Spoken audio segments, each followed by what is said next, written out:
Brothers and sisters, the structure behind me is probably the most famous military defense line in the world, the French Maginot Line. Because it was not only one of the most advanced defensive fortifications during World War II, but it was also hailed by France as an impenetrable steel fortress. Although the outcome has shown us that this defense line, which cost 7 billion francs to build, failed to protect France, its hundreds of kilometers of tunnel networks and hundreds of underground bunkers still make it, in my opinion, an unparalleled defense line in military history. So, in today's video, as a vlogger who loves exploring, I must take you inside the Maginot Line to see what it's like inside. Let's go! Okay brothers and sisters, we are currently driving on the road to the Maginot Line.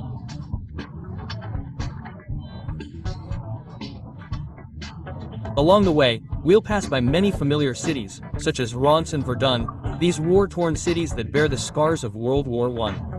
You can see that Paris isn't particularly far from the Maginot Line. The whole journey only takes about 3 hours. If you consider the German army's marching route back then, it was probably only a little over 400 kilometers. France didn't have highways like it does today, so you can see that the French people were truly helpless against the German blitzkrieg. Besides, we're driving a German car to the Maginot Line today, which feels quite different.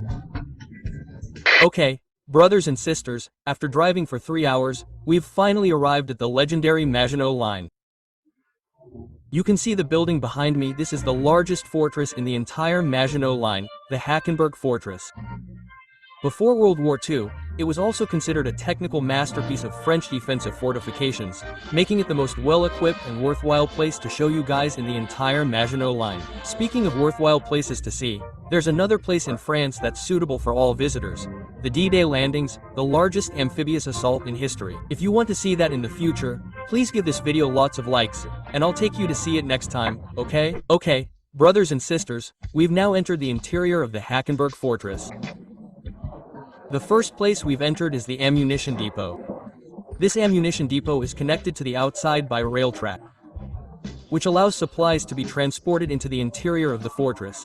This is the train the French used back then to transport all the ammunition and supplies. It's said that the French were very proud of building this thing. They even invited the King of England to see it, saying how amazing their fortress was, and how they didn't even need people to carry the ammunition, using this small train instead. Anyway, the French probably didn't expect that after a few years, this ammunition depot would be abandoned like this. And this railway track, it's still usable. I'm actually quite surprised. Because after we finish looking at this weapons and equipment storage area, we need to take this small train to the position of the artillery battery. So, the fact that it's still usable is something I didn't expect. Okay, guys, the place behind us now, after walking 200 meters, is the first ammunition depot we see, the ammunition magazine of Fort Hackenberg. The ammunition stored in this depot is categorized by caliber. As you can see, there's a very long area for storing ammunition, and each layer, each compartment, stores different calibers. It's said that there are over 70,000 rounds of 75mm and 135mm artillery shells alone, which is incredibly exaggerated. There are also about 30,000 grenades and about 3 million rifle bullets, enough to shoot around freely, although I can't shoot them. After leaving the main depot, if you walk a little further, you can see the fort's kitchen. And this kitchen actually looks pretty good. To be honest, guys, I think this place has everything. I mean, food, drinks, guns, cannons, they have it all. There's also an old guy here. I think he's a firefighter. That is to say, this fort not only had soldiers, but also doctors, cooks, firefighters, and everything else. Look, these are photos of the former logistics personnel, some cooking, some serving food. And there's another kitchen here specifically for cooking for the officers, or perhaps for preparing hot meals for the soldiers. Anyway, from the kitchen you saw earlier, you can tell that the French are really particular about food. I think they're more particular than the Germans or Americans when it comes to food. They're really good at cooking in the whole of Europe. Now, you can hear from my microphone that this place is very noisy. Because this is the air filtration area, and it's full of various equipment, see? To be honest, you know it's already 2025, and these machines behind me are still running. I have to admire the manufacturing craftsmanship of the French.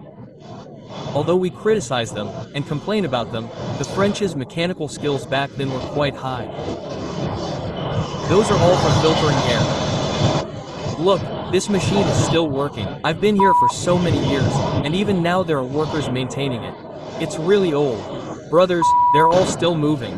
Hey, why didn't the French manage to hold on back then? So, brothers, you can see behind me there's a very large space. They used to use these places for offices and meetings, but now it's been transformed into something like a museum. That's why there's a large wall hanging here. There are even old newspapers on the wall. It has a real sense of history. Look, 1940. This is an aerial view of Harkin. This point is our current location, and that's our entrance. We'll be taking a car all the way to this location. You can see there's a gun emplacement here. It's very realistic. Actually, you can see all the cannons are on the back of this hillside, on a reverse slope. This way, all the German cannons couldn't destroy these cannons. So the French who built the Maginot Line back then were quite clever. This is a recreation of what the accommodation in the fort looked like back then. You can see that there are bunk beds everywhere. Actually, I feel the sleeping conditions are pretty good. It's neither too hot nor too cold, and it's well ventilated in this fort, but you just can't distinguish between day and night. Then you look at the officers' room, it's much better. The officers have their own large room, and there are 3-tiered beds, top, middle, and bottom. Next, this is the dental clinic. Wow, there's even a place like this in this fort. Wow, what is this? Can they take x-rays? Did they already have this technology back in that era?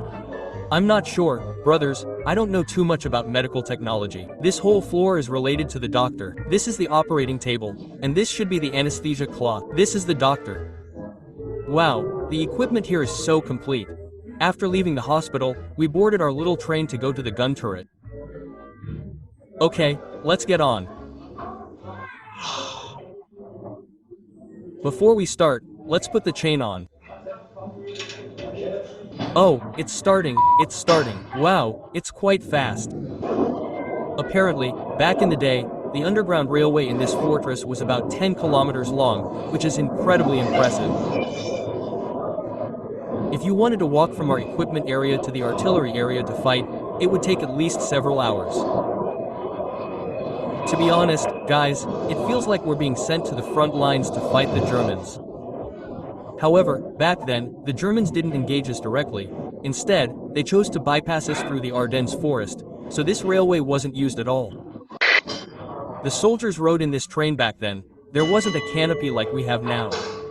Okay, we've arrived. Time to go to war. So, back then, French soldiers, like us, would get off this little train and walk a short distance to reach the fortress's artillery emplacement. However, the height from the ground to the fortress's artillery level is about 30 meters, so now we're climbing a lot of stairs. It's so tiring climbing these 30 meters. Look, it's a spiral staircase like this. Okay, we finally climbed up. Now we can see the artillery, the 135mm twin-barreled cannon behind me. The guide said that this cannon is still functional. Its mechanisms are still intact, but it can't fire, although the lifting and lowering mechanisms are all working fine. Wow, it's so cool! Exclamation mark. Can you feel it? This thing is really amazing. Then the guide also told us that one of these cannons had a shell casing stuck inside when it was fired. So, when it fired again, it suddenly exploded, and that cannon was destroyed. The one behind me is the surviving cannon. So, now we've come out of the artillery emplacement. Behind me is what the fort looks like from the outside. The tour guide raised it up. Its cannon is there, and wow, during the war, it would fire in that direction, because that direction is the German border. But if you look at the area behind me now, there are trees everywhere in the direction of Germany. If things were like this now, it would definitely block the view of this twin 135mm gun, right? But actually, back then, the French army had cut down all these trees, cleared everything, leaving only the stumps. So you can imagine, if the German army had really attacked France through the Maginot Line back then, I guess it would have been like playing a video game. You just aim the cannon and fire, you know? One shot, one hit. After we came down from the twin 135mm gun, you can see a large area of turrets and bunkers here. The cannons here are actually pointed towards the French border. After the Germans occupied the fortress, Some of their soldiers stayed here until the Americans entered France and were about to invade Germany. These cannons then became tools for the Germans to block the Americans. Because you can see over there, that's the American army's marching route. The Americans were heading in that direction, entering Germany. When the Germans saw the Americans coming, they used these cannons to fire at the American marching route. But ironically, the cannons built by the French couldn't actually reach the Americans marching at the time.